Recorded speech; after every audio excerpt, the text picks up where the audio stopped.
Part 3 of this paper discussion of 8 April JEE mains 2025। देखो, पहले जो 2 पार्ट हमने डिस्कस करे हैं उसमें हम 10 क्वेश्चन कर चुके हैं। आज के सेशन में भी हम 5 क्वेश्चन को डिस्कस करेंगे और ऐसे ऑब्वियसली आपके 25 क्वेश्चन के 5 पार्ट बन जाएंगे। Without wasting much time, let's come to the question number 11। पहले पार्ट में हमने क्वेश्चन पहले 5 फिर अगले 5 मतलब 5 करे थे, बट पहले पार्ट में हमारा 4th नंबर का क्वेश्चन आई बिलीव छूट गया था, तो हमने फर्स्ट, सेकेंड, थर्ड, फिफ्थ या फिर जो भी सेकंड नंबर का कोई क्वेश्चन छूटा था, फिर हमने उसके बाद उसको उसके सेकंड पार्ट में कवर कर लिया था। ठीक है, मतलब अब हमारे 1 to 10 सारे क्वेश्चन हो चुके हैं। अभी we are going to come to question number 11. Given below are two statement, limit tan inverse plus log दी गई है स्टेटमेंट ऑब्वियसली, ठीक है, x की पावर 5 है नीचे इज इक्वल टू 2/5 x है, मतलब लिमिट का क्वेश्चन है, चेक करना है कौन सी स्टेटमेंट ट्रू है कौन सी फॉल्स है। पहली वाली स्टेटमेंट को इट्स डिपेंड, वही बात है, आपकी प्रैक्टिस पे डिपेंड करता है। देख के मुझे तो जिससे साफ साफ समझ आ रहा है कि I am going to use the series, tan inverse की सीरीज। और अगर आपको भी देखना है तो आप देखो कहीं ना कहीं ये कोई अलजेब्रा वगैरह तो है नहीं जहां पर रादर आप सोचोगे तो आप एल हॉस्पिटल सोच सकते हो, बट उससे क्या है, नीचे नीचे भी देखो ना, x की पावर 5। ठीक है, चलो जो भी है, पहले तो एक सबसे पहला फर्स्ट बनता है जीरो पुट करने का। ये जीरो, ये जीरो, ये जीरो, 0/0 फॉर्म बन रही है। लॉपिटल या एल हॉस्पिटल यूज किया जा सकता है, बट बहुत लेंदी हो जाएगा। सेकेंड पार्ट में भी जब आप 1 पुट करते हो तो 1 की पावर इन्फिनिटी का केस बन रहा है, उसके लिए भी एक अप्रोच होती है। तो let's now come to the solution directly. ठीक है, choose the correct answer from the option. Statement 1 is false, तो आपको ऑप्शंस देखने हैं जो आपके चीज को सेटिस्फाई करें, मतलब स्टेटमेंट 1 और स्टेटमेंट 2 की वैलिडिटी पहले चेक करें। तो उसके लिए सॉल्व करना पड़ेगा। स्टेटमेंट 1 के लिए मैंने सबसे पहले तो tan इनवर्स को ऐसे रखा, लॉग की प्रॉपर्टी लगा के लॉग को खोला। लॉग a/b होता है log of a minus log b, उसके हिसाब से खोला -2s। ये tan इनवर्स की सीरीज है x minus x³ 3 + x की पावर 5/5। ध्यान रखना फैक्टोरियल नहीं, 3 और 5 ही है।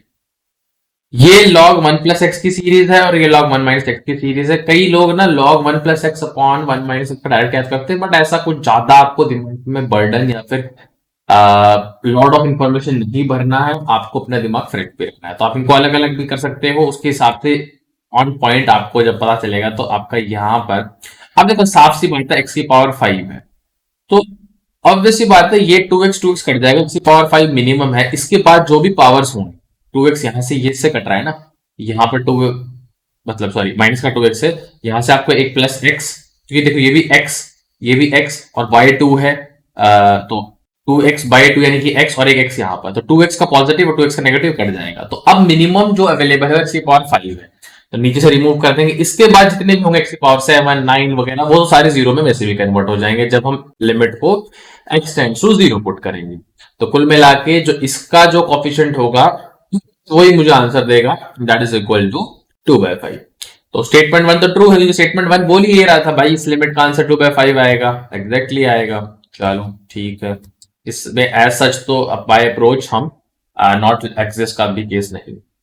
इस केस में भी हमें पता है कि हम e की पावर में जो फंक्शन होता है बेस में भी, बेस में भी और जो मल्टीप्लाई में, उनको मल्टीप्लाई करके, मतलब बेस वाले में तो -1 करते हैं जैसे किया भी है x - 1। मैं आपको ऐसे फॉर्मूला लिख देता हूं ताकि आपकी रिवीजन हो जाए। e की पावर f(x - 1) इंटू gx करते हैं। ऑब्वियसली लिमिट मेंटेन रहती है, फॉर एग्जांपल इस केस में लिमिट x टेंड्स टू 1 थी तो 1 रहेगी, 0 मतलब what ever the a is रहेगी।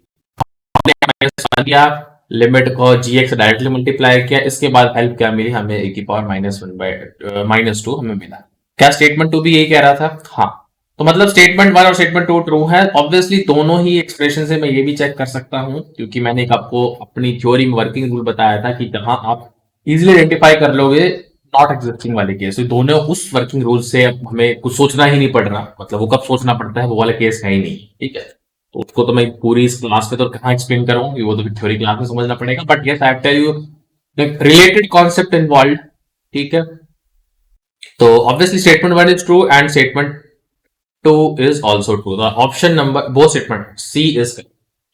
तो take away from the question is that दो लिमिट के क्वेश्चन एक क्वेश्चन में इन्वॉल्व करवा लिए गए।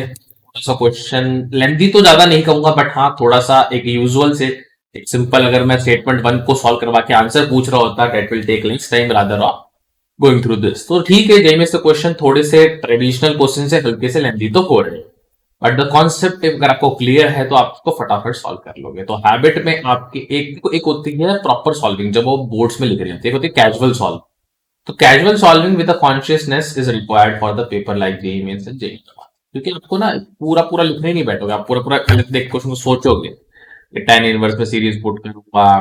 कई लोग ने इसको बहुत फास्ट भी करते हैं, जैसे for example me being a teacher जिसकी प्रैक्टिस ठीक मतलब अच्छी खासी है, मैं अगर बोलूं तो मैं देखूंगा टेन इनवर्स की सीरीज में x माइनस एक्स की पावर 3 आएगा, 5 आएगा, ये सब चीजें आएंगी, चलो ठीक है। लॉग में भी सारी चीजें आएंगी, यहाँ पर भी चीजें आएंगी। लॉग में एक्स की पावर 3 वाला कटेगा, ये कटेगा, एक्स की पावर मतलब मुझे कुल मिला के, और नहीं तो मैं थोड़ा और एडवांस जाऊं तो मैं सोचूंगा एक्स की पावर 5 का कोफिशिएंट चेक करना है, तो यहाँ पर 2/5 है और यहाँ क्या है, वो सब मैं सोच के चीजें कर पाऊं डायरेक्टली। ठीक है, तो ये अप्रोच कब आएगी, जब आपकी प्रैक्टिस इनफ हो। ठीक है, जैसे यहाँ पर एक्स की पावर 5 बन रहा होगा आपका, तो एक्स की पावर 5 और यहाँ का एक्स की पावर 5 ऐड हो, ठीक है, तब जाके 2 एक्स की पावर 5 बने। ठीक है, तो I think you are getting this. चलो क्वेश्चन नंबर 12 पे चलते हैं। The integral of this, mod लगा हुआ है, कोई बात नहीं, ठीक है, मॉड का क्या किस हिसाब से हम सोचेंगे, दैट्स इट। तो सॉल्यूशन चलते हैं डायरेक्टली। ऑब्वियसली ये आपका डेफिनेट इंटीग्रेशन का क्वेश्चन है, क्योंकि लिमिट्स दी गई, डेफिनेट वैल्यू आएगी, साइन के अंदर पाई एक्स है, ये चीजें हैं। Let's go to the solution directly. सबसे पहली बात, इस क्वेश्चन को मैंने दो पार्ट में डिवाइड किया। ऐसा क्यों किया है, पहले तो उस चीज पे चलते हैं, इसका रीजन भी समझ आपको तुरंत आ जाएगा। उसके लिए पहले यहीं पर आ जाते हैं। अगर आप पाई स्क्वायर देखोगे तो कांस्टेंट वैल्यू और पॉजिटिव है, बाहर आ जाएगी इसके, x into sine pi x, क्योंकि जब भी मॉड इन्वॉल्व होता है ना, मुझे सोचना पड़ता है। और लिमिट के केस में अगर आप एक्स इंटू दिस देखो, अगर आप ध्यान दो, साइन पाई एक्स है, साइन पाई एक्स है, कुछ भी है, साइन का जो कर्व होता है वो इस टाइप से वेव करता है।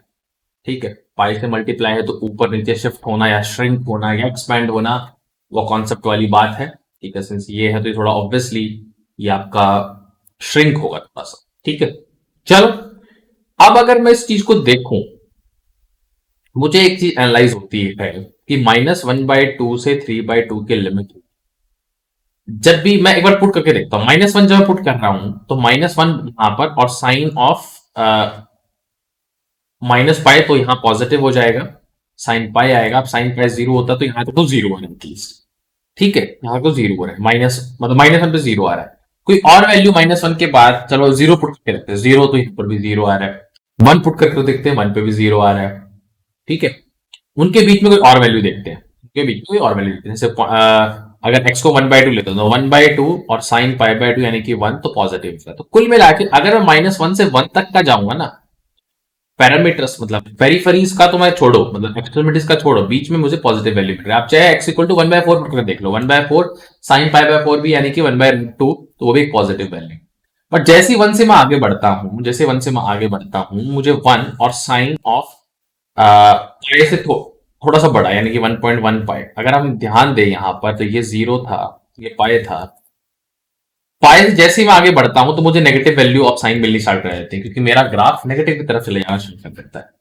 इवन मैं 3 पाई/2 भी देखूं तो यहां तक, मतलब जो हम, अगर मैं इसको वापस एक और बनाऊं, तो मैं जो 1 से लेके 3/2 जो डील कर रहा हूं ना भाई केस, वो ये वाला केस डील कर रहा हूं, और ये सारा ही नेगेटिव है यहां से यहां तक का ये एरिया। ठीक है, तो यानी कि वो जब मैं 1 से 1/2 लिमिट को खोलूंगा तो नेगेटिव साइन के साथ खोलूंगा, इस ही वजह से मेरे सॉल्यूशन में यहाँ नेगेटिव मतलब आया। ठीक है, यहाँ तक समझ गया। बात अलग है, यहाँ पर जो अवेलेबल चीज है और यहाँ वो सेम है, और ऑब्वियसली मुझे देख के लग भी रहा है कि मतलब दोनों ही केस है, कह लो एक केस में यहाँ पर मुझे बाय पार्ट्स का इस्तेमाल करना पड़ेगा। बाय पार्ट्स आपको पता है, first function as it is, second function का डिफरेंशिएशन, सॉरी इंटीग्रेशन, इंटीग्रेशन जो किया भी, तो ये यहाँ पर first function as it is, इसका इंटीग्रेशन, नेगेटिव साइन इसके इंटीग्रेशन की वजह से आया, 1/5 की वजह से आया, plus integration of differentiation of first, ILATE के हिसाब से हमने फर्स्ट सेकंड माना है, okay, and the differentiation of this now second, फिर उसका पूरे का इंटीग्रेशन करके मुझे वैल्यू ये, उसके बाद तो बस आपको लिमिट्स को पुट करना है, इसके लिए सेपरेटली, इसके लिए अंदर वाले इनडेफिनेट इंटीग्रेशन को तो मैंने सॉल्व करके रख लिया, उससे मुझे ये सी भी लिख सकते हो आप चाहो तो इंडेफिनेट को जब सॉल्व कर रहे हो, बट बात ये है कि वो तो सी तो कैंसिल ही हो जाता है जब अपर लिमिट में भी सी इन्वॉल्व होता है, लोअर लिमिट में भी सी इन्वॉल्व होता है, और सी अल्टीमेटली कैंसिल हो जाता है ना। तो कुल मिला के आगे तो लिमिट पुटिंग की बात है। तो देखो इस क्वेश्चन से क्या देखने को मिला, इस क्वेश्चन से सिंपल सा क्वेश्चन था, मॉड का कॉन्सेप्ट इस्तेमाल हुआ, बहुत बढ़िया, किस हिसाब से इस्तेमाल हुआ, ट्रिग्नोमेट्री के कॉन्सेप्ट का इस्तेमाल करके, तभी तो आपको ग्राफ का आइडिया अच्छा होगा। तो जेई मेंस के क्वेश्चन भी भाई अच्छे आ रहे हैं, और इंटीग्रेशन भी किसी को अगर ढंग से आता हो, बट वो इसका अलजेब्रा या ट्रिग्नोमेट्री वीक हो, तो भी शायद वो इस क्वेश्चन को टैकल ढंग से ना कर पाए। रीजन बीइंग वो सॉल्व तो कर लेगा पाई स्क्वायर एक्स वो, बट वो प्रॉपर प्लस माइनस के चक्कर में गलत आंसर को टिक मार। समझ गए, तो क्वेश्चन समझ गए, हमारा पार्ट यहाँ कैलकुलेशन का नहीं है। Again I want you to focus more on the concepts. वो तो आप घर में बैठ के करोगे भाई पूरा पूरा सॉल्व, ठीक है। एक हम सेशन जरूर लाएंगे जहां पर हम इस पूरे पेपर को 25 से 25 को एक क्लास में ही करने की कोशिश करेंगे with in this 45 minute 15 minute depend करता है। तो उसमें मेरा जो आपको सिखाने का जो अप्रोच होगा वो ये होगा, क्योंकि मैं मेरी प्रैक्टिस करने के लिए सॉल्व नहीं करूंगा उसको, मैं उसमें आपको सिखाने के लिए अप्रोच करूंगा कि रियल टाइम में क्या सिनेरियो और क्या स्टूडेंट के दिमाग में क्वेश्चन आ रहे होते हैं जो वो एग्जाम में बैठे हो। That's like exam like situation, ठीक है। तो वो मैं सिर्फ सॉल्व करके, वो सारे पेपर तो मैं शायद ना भी करवाऊं, कुछ कुछ मैं वो करवाऊंगा जहां आपको, जिसको आप देख के समझोगे कि ऐसे ऐसी सिचुएशन बनती है, ऐसे ऐसे हमें सोचना चाहिए एग्जाम में, ताकि हम with in time frame question को सॉल्व करें। तो वो मेरे को देख के आपके दिमाग में ना कुछ कुछ आइडियाज आ जाए, जब आप क्वेश्चन को फिर आप खुद से कर रहे हो। देखो बहुत सारे आइडिया जब हम खुद प्रैक्टिस कर रहे होते हैं तब भी आते हैं कि हम ऐसा कर लेंगे तो ऐसे टाइम बच जाएगा। जैसे मैं आपको सिंपल सिंपल से एक ना गो थ्रू बताता हूँ। 25 क्वेश्चन को जब आप कर रहे हो, आपने पहला क्वेश्चन देखा, आपके दिमाग में क्वेश्चन देख के आइडिया दो तीन आए।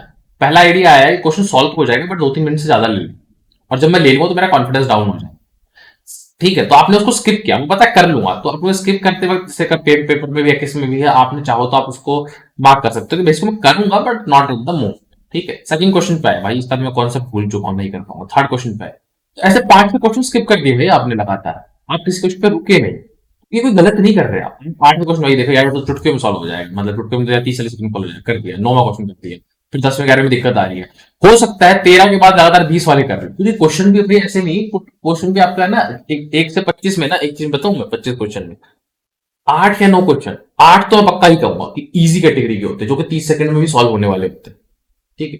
बट वो रैंडमली बिखेर रखे हैं, वो ऐसे नहीं कि पहले 1 से 8 वाले इजी हैं फिर टफ लेवल बढ़ता जाए। उस केस में हम करते क्या है, अगर मैं, मतलब मेरा जो है ना कि 1 से 25 क्वेश्चन है, उसको मैं ऐसे नहीं कि 1 से 25 जाते जाते मैं मतलब एक ही बार जा पाऊं, इस 1 से 25 क्वेश्चन को फर्स्ट से लेके 25 तक पहुंचने में, मतलब जो ये साइकिल है, इसको मैं पेपर के दौरान 3 से 4 बार रिपीट करता हूं। मतलब समझ रहे हो आप, कि जब मैं पहली बार 1 से 25 के क्वेश्चन के थ्रू गया, मैंने वो क्वेश्चन स्किप करे जो लेंथी भी थे, मैं सॉल्व कर सकता था। इनफैक्ट जो मेरे से कुछ कुछ तो कॉन्सेप्ट वाइज मुझे उस टाइम पे मोमेंट पे याद नहीं आ रहे थे, या कुछ कुछ क्वेश्चन पता ही नहीं थे। तो इसलिए मैंने पहले राउंड में पहले राउंड में मैंने 8 क्वेश्चन सॉल्व करे, और वो 8 क्वेश्चन बिखरे हुए थे। पहले सेकंड का सॉल्व किया, क्वेश्चन नंबर 7 सॉल्व हुआ, 15 सॉल्व हुआ, ऐसे करके मैंने सॉल्व किया। बट अच्छी बात क्या हुई, इस फर्स्ट राउंड में मैंने 7 या 8 ही मिनट ली, या उससे भी कम ली, 6 मिनट ली या फिर 5 मिनट ली। अब कॉन्फिडेंस बढ़ता, अब जो क्वेश्चन मुझे लग रहे थे कि टाइम लेंगे, अब भाई उसको टाइम और भी कम भी लगेगा, कॉन्फिडेंस हाई है। आपको एक ये भी है कि 8 क्वेश्चन तो कर चुका हूं, तो कहीं ना कहीं मैं 30 से 40 के नंबर के बीच का पेपर भी सॉल्व कर चुका हूं भाई, बहुत कम टाइम में। तो अब आपने वो करे सेकंड राउंड में, जो आपको लेंदी लग रहे थे, और अब वो आपसे कम टाइम में भी हुए। मान लो क्या पता सेकंड राउंड में भी अगर आपकी इसकी तैयारी है तो 7 से 8 क्वेश्चन और कर लेगी, 15-16 क्वेश्चन के आसपास आ गए। बट इस बार टाइम क्या पता 12-13 मिनट लग गया हो, ठीक है। तो 20 मिनट में अगर आप अभी 15 क्वेश्चन के आसपास पहुंच चुके हो भाई, तो अब जो क्वेश्चन और लेंदी थे, या फिर जहां पे भूल गए थे, या फिर जहां आपको पता उनको भी अटेम्प्ट लगा सकते हैं। अब वो बात अलग है, मैं इसमें सिर्फ मैथ्स की बात डिस्कशन कर रहा हूं। आपको पूरे पेपर में आप अपनी अलग की स्ट्रेटेजी बना सकते हो, आप you can keep switching from physics to math, maths to chemistry, वो वाली बात अलग है। आप पहले केमिस्ट्री अटेम्प्ट करते हो, बाद में वो करते हो, वो अलग बात है। बट मैं विद इन दिस भी आपको समझाने की कोशिश कर रहा हूँ, जो कि एप्लीकेबल होगा पूरे पेपर पे भी, पूरे 75 क्वेश्चन पे भी एप्लीकेबल, ठीक है। चलो दैट्स अ थिंग। अब आपको चलते हैं हमारे क्वेश्चन नंबर 3 पे। क्वेश्चन नंबर 3, मैट्रिक्स दी है 3x3, पी इसमें एक वेरिएबल दिख रहा है मुझे। If determinant of adjoint of 3 of a is equal to this, find this। कुल मिला के डिटर्मिनेंट की बात करें, मैं एक दो चीजें तो क्या, मैं सिंपल अगर एडजॉइंट ऑफ ए के डिटर्मिनेंट की बात करूं तो क्या होता है भाई, क्या होता है बताओ। एडजॉइंट ऑफ ए का डिटर्मिनेंट होता है डिटर्मिनेंट ऑफ ए की पावर n-1। क्लियर है? ठीक है।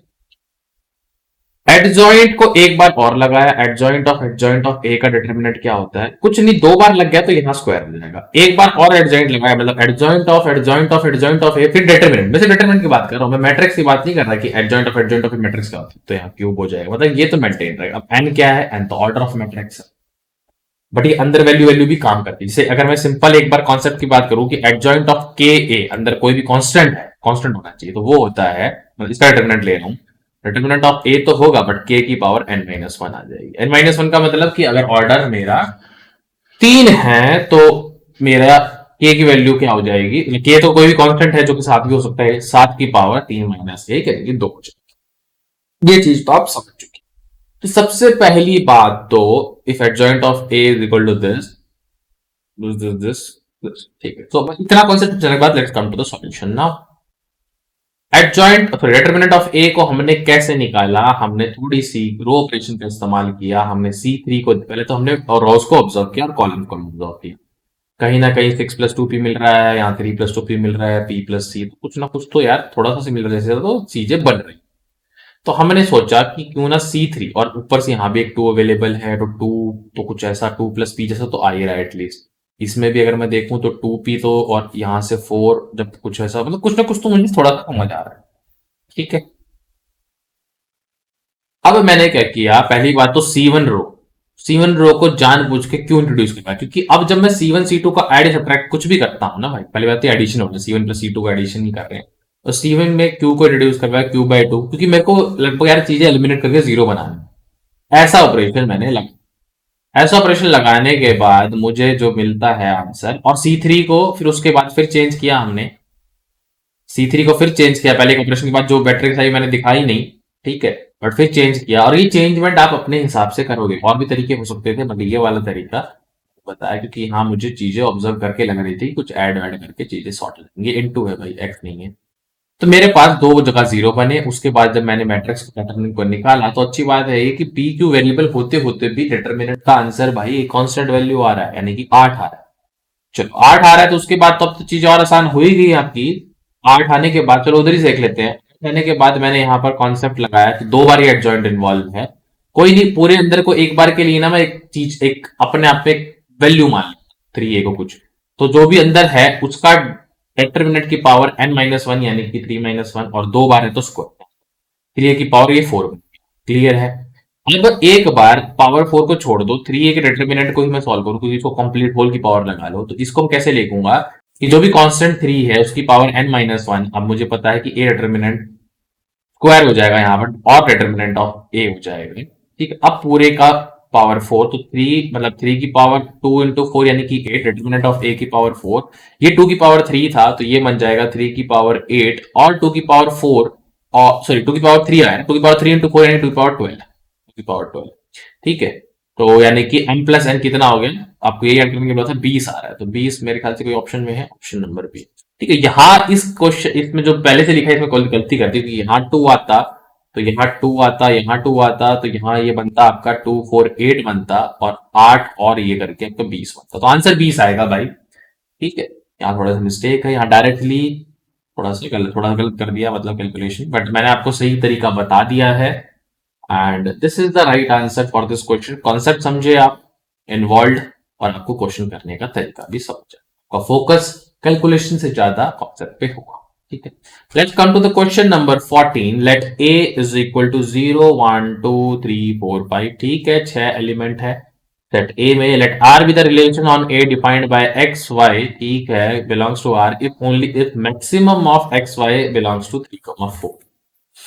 ठीक है, ठीक है, कोई दिक्कत नहीं है। Then among the statement S1 the number of elements in R is 18 and S2 the relation R is sum. तो 18 एलिमेंट है और ये सिमेट्रिक है, और कुछ लिखा है बट नाइदर रिफ्लेक्सिव और ट्रांजिटिव। स्टेटमेंट चेक करनी है, सॉल्यूशन देखेंगे। ए में 6 एलिमेंट है, मैक्स ऑफ एक्स वाई 3,4। ठीक है, इफ इसका मतलब समझ रहे हो आप, जैसे अगर आपने कोई एलिमेंट उठाया 0,2, क्या वो बिलोंग करेगा? ठीक है, मैक्सिमम ऑफ एक्स वाई 3 हो या 4 हो।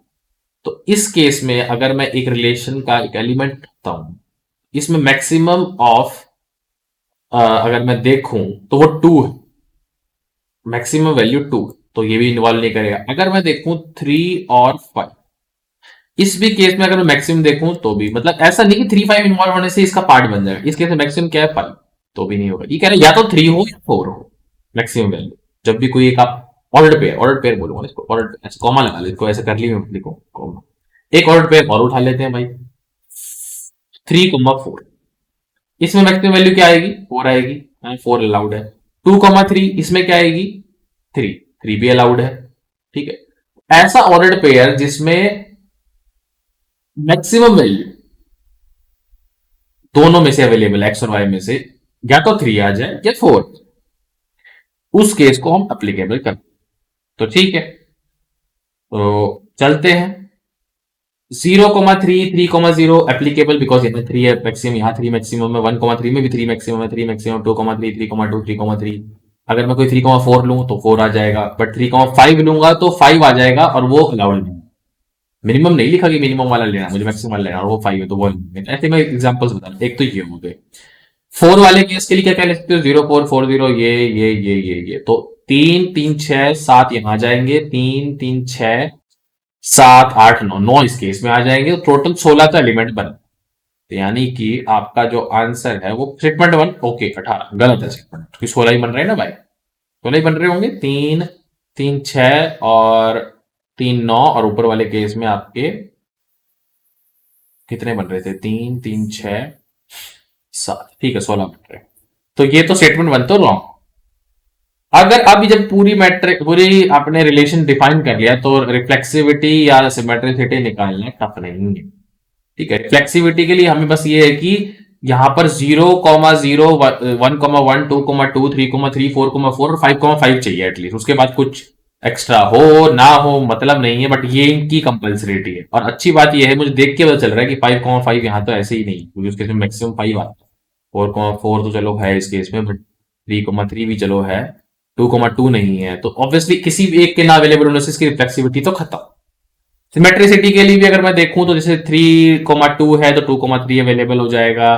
तो और अच्छी बात यह है कि इसमें हम मैक्सिमम वैल्यू उठा रहे हैं, तो सिमेट्रिसिटी तो यहाँ इन्वॉल्व वैसे भी पक्का पक्का मिल जाएगी। सिमेट्रिसिटी है। ट्रांजिटिविटी के लिए सिमेट्रिसिटी पता है ना कि एक्स वाई अगर बिलोंग कर रहा है तो वाई एक्स बिलोंग करना चाहिए, मतलब उसका उल्टा बिलोंग।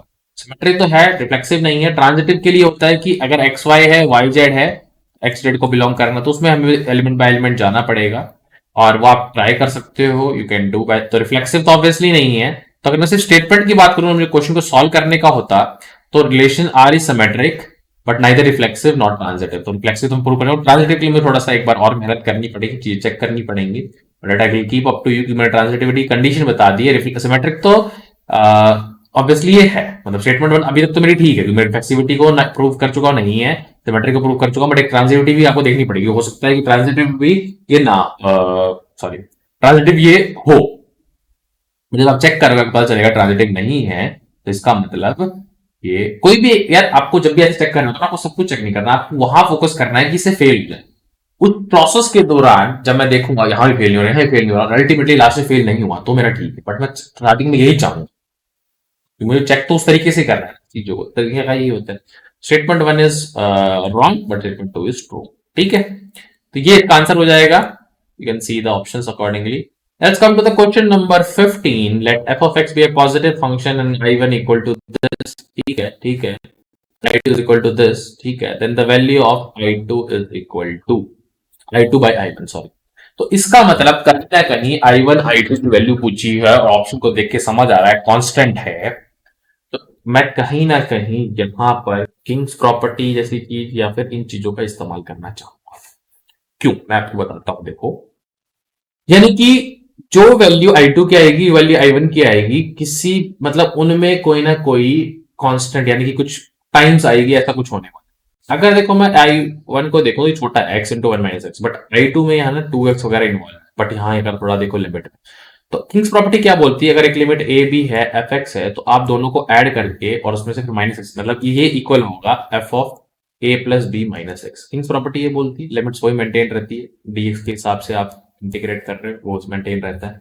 तो जब मैं यहाँ पर एक्स की जगह रिप्लेस करूंगा, एक्स को कितने रिप्लेस करूंगा, ए प्लस बी यानी कि 1 - 1/2 यानी कि +1/2 माइनस एक्स करूंगा तो मुझे क्या मिलेगा, अब वो वाली चीज है। तो अब जा जाते हैं हमारे पहले से लिखे हुए पार्ट पे। तो वही किया मैंने किंग्स प्रॉपर्टी का इस्तेमाल करके, ठीक है। पहले तो चलो इन्होंने 2x को टी मान लिया अपनी सहूलियत के हिसाब से, वो कर सकते हो, बट अब डायरेक्टली भी करोगे, ठीक है। मेरा ये मानना है कि किंग्स प्रॉपर्टी का इस्तेमाल हो रहा है, तो चलो टी मानने के बाद ऐसा कुछ दिखने लग जाएगा ये, ठीक है, ऐसा कुछ दिखने लग जाएगा। फिर 1 - t f(1 - t), और जब मैं फिर वही किंग प्रॉपर्टी 2 + -1, क्योंकि लिमिट भी चेंज होगी जब टी माना है तो, ठीक है। तो यहां से आप ऐड करोगे 2i1 वगैरह मिलेगा, ये मिलेगा, ठीक है। तो कहीं ना कहीं आप यहां जब आओगे ना, ये वाला पार्ट आपका I2 मैच कर रहा है, क्योंकि देखो एक प्रॉपर्टी और था, फर्स्ट प्रॉपर्टी कि वेरिएबल कोई भी हो एक्स के फॉर्म में या टी के फॉर्म में, आंसर सेम ही आता है डेफिनेट इंटीग्रेशन का, ठीक है। इंडेफिनेट पे तो वेरिएबल फर्क हो जाएगा, but as such expression same रहता है। तो बट यही बात थी, आप इन दोनों को करोगे और आप सॉल्व करोगे, इसमें कुछ नहीं, किंग्स प्रॉपर्टी का इस्तेमाल है, ये मेरे को अप्रोच सिखानी थी आपको, मेन थे, और मुझे इसमें कुछ ज्यादा बताना नहीं है। Keep learning, keep watching.